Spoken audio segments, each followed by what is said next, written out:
Voici Conso, notre consommateur témoin.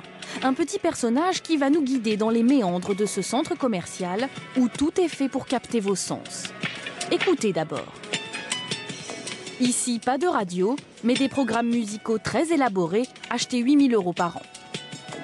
La radio a cet inconvénient qu'il y a des gens qui parlent et qu'on reconnaît la musique, ce qui a tendance à détourner les gens des premières raisons pour lesquelles ils sont venus dans un centre commercial. Et nous, on veut au contraire adapter notre musique à cette clientèle en fonction des temps de la journée. Plus doux entre midi et 2 pour apaiser, dit-il, les clients pressés.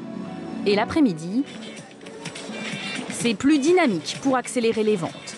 Ambiance feutrée, moquette au sol, Conso en prend aussi plein les yeux. Car pour se repérer dans 130 000 m² de commerce, chaque zone d'achat a sa couleur.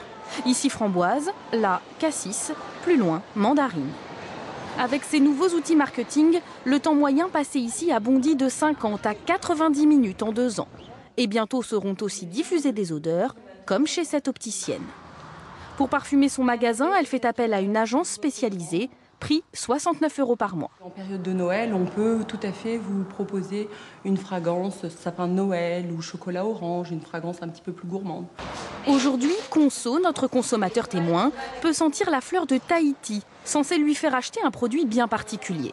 On s'est rendu compte, en effet, en mettant la fragrance Tiare, que nos ventes de solaire étaient un petit peu boostées.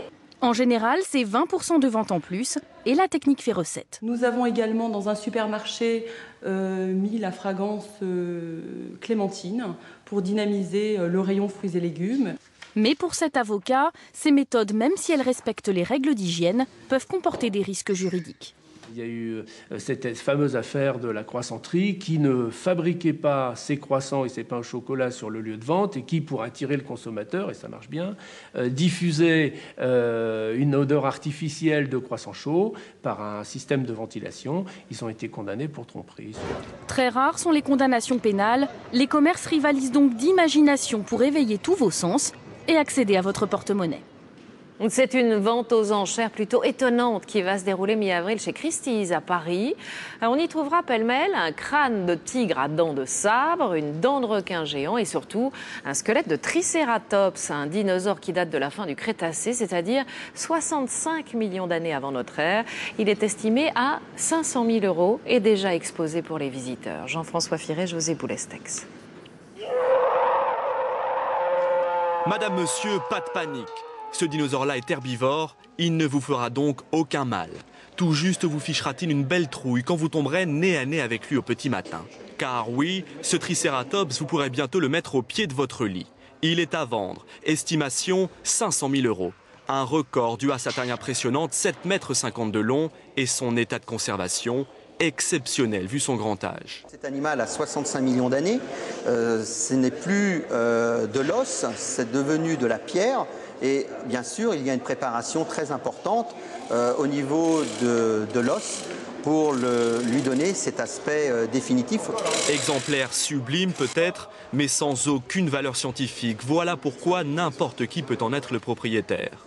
En plus du Tricératops, la maison Christie's proposera un crâne de tigre des neiges ou ce mosasaure vendu comme de simples objets de décoration.